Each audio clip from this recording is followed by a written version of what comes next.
Yo me llamo Pilar Isla, soy española, resido en Barcelona. De profesión soy enfermera y antropóloga y soy profesora en la Universidad de Barcelona, en la Escuela Universitaria de Enfermería y en la Facultad de Medicina.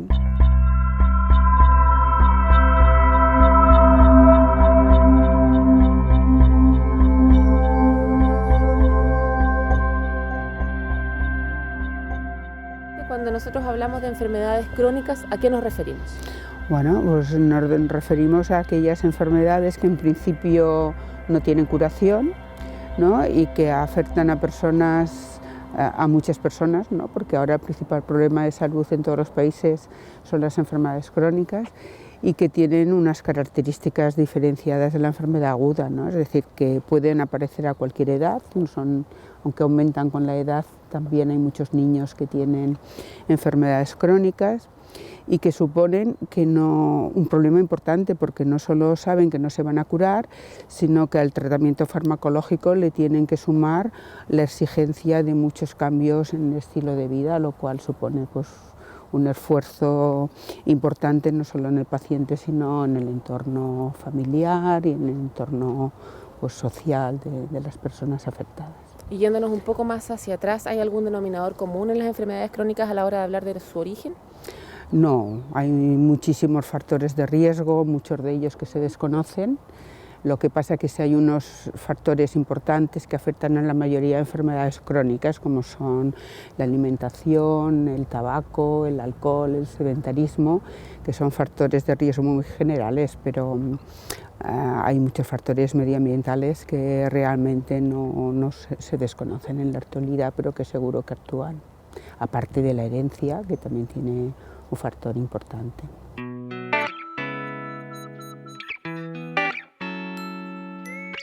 Bueno, pues la diabetes se considera como el paradigma de las enfermedades crónicas, no solo porque está aumentando la prevalencia muchísimo, sino porque es la que supone más cambios en el estilo de vida, ¿no? Es decir, no solamente por los tratamientos, sino la alimentación, el ejercicio, la sexualidad. Pero después de la diabetes, evidentemente, está el cáncer, están las enfermedades cardiovasculares, el SIDA, no porque sea tan importante en prevalencia, sino por las repercusiones que tiene, ahora se considera una enfermedad crónica, las enfermedades respiratorias, ¿no? Sobre todo la EPOC, yo diría que esas son las más importantes. No quiere decir que otras enfermedades de las que decimos raras no tengan trascendencia sanitaria, sobre todo porque de esas se conoce muy poco, ¿no? Para actuar, pero las que afectan a más población son las que he mencionado.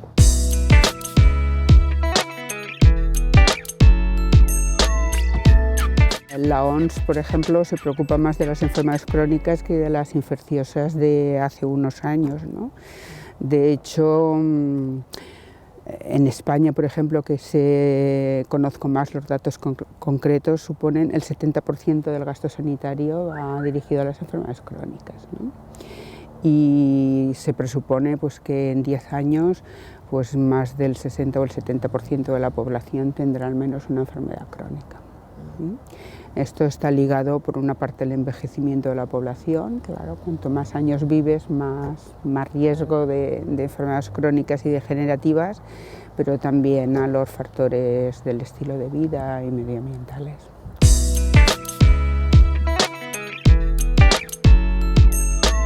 Lo que sí sabemos es que la gente que tiene menos recursos tiene más enfermedades crónicas, ¿eh? Sí. No sabemos muy bien la asociación, pero sí que las familias más pobres están más enfermas y se mueren antes. Y evidentemente hay una relación con la crisis económica, ¿no? Y con la atención que se puede proporcionar a estos pacientes y la calidad de los sistemas sanitarios, porque todo se verá afectado.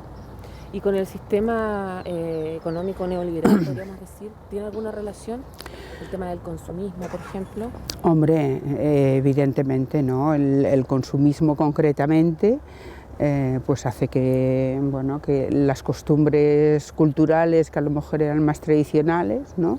En España la dieta mediterránea, ¿no? Que es considerada como muy saludable, se ha perdido, y supongo que aquí también pues hay muchos cambios en la alimentación, el consumo de drogas, por ejemplo, ha aumentado muchísimo de nuestros abuelos ahora. Antes no era un problema de los accidentes y todas las secuelas que quedan después de los accidentes ligados al alcohol o a las drogas, es evidente.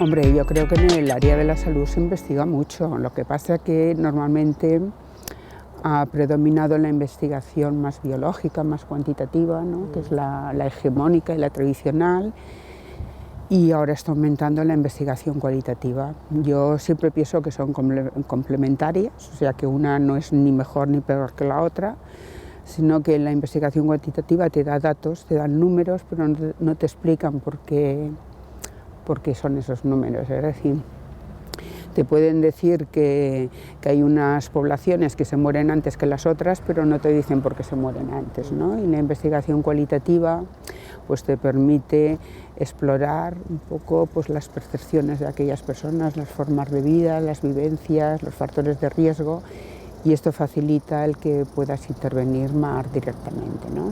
Es decir, que fundamentalmente la investigación cualitativa lo que te permite es detectar pues, las emociones, ¿no? Los sentimientos, es decir, lo que hace es humanizar la investigación biomédica.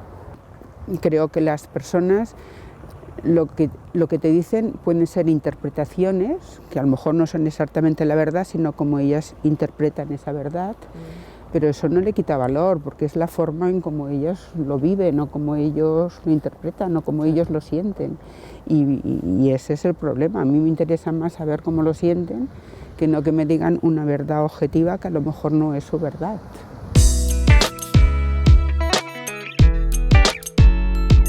¿La salud pública se ha fundado mucho en cantidades más que en cualidades? Hasta los años 80 siempre eran estudios epidemiológicos, fundamentalmente en cantidades, ¿no? Precisamente la investigación cualitativa empieza a adquirir importancia, se empieza a llamar la atención sobre este tipo de investigación en salud pública, no en el resto de especialidades, ¿no? Es la salud pública la que dice, bueno, o sea, se tiene que comprender, ¿no? Por qué pasan las cosas, no solamente dar números y números, sino ir a las causas más profundas desde el punto de vista de los actores de la población estudiada. Es decir, nosotros tenemos, por ejemplo, si ponemos un ejemplo, en España, y supongo que aquí pasará lo mismo porque hay bibliografía general que los datos son muy parecidos, sabemos que enfermedades crónicas como la diabetes o la hipertensión, la adherencia es del 50%. Claro, los estudios epidemiológicos nos dicen que el 50% hacen bien el tratamiento y el 50% también. Pero si queremos intervenir, tenemos que preguntarnos por qué lo hacen bien los que lo hacen bien y por qué lo hacen mal los que lo hacen mal. Y para esto tienes que ir a la cualitativa, no hay ningún sistema estadístico que te dé estos resultados, ¿no? ¿Y cómo se enriquece la política pública cuando considera ese aspecto cualitativo? Hombre, porque puede intervenir más directamente sobre las creencias, las percepciones.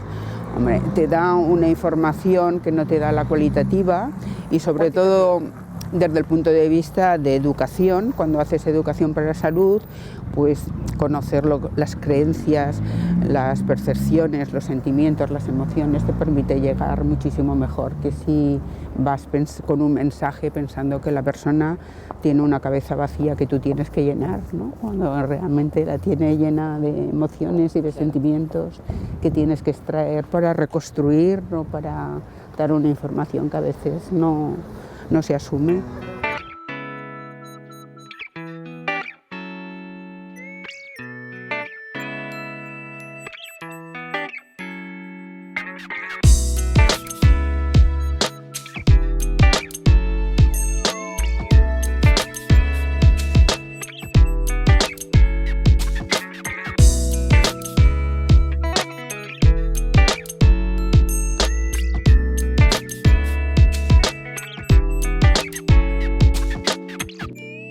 La ciencia da conciencia. Mm.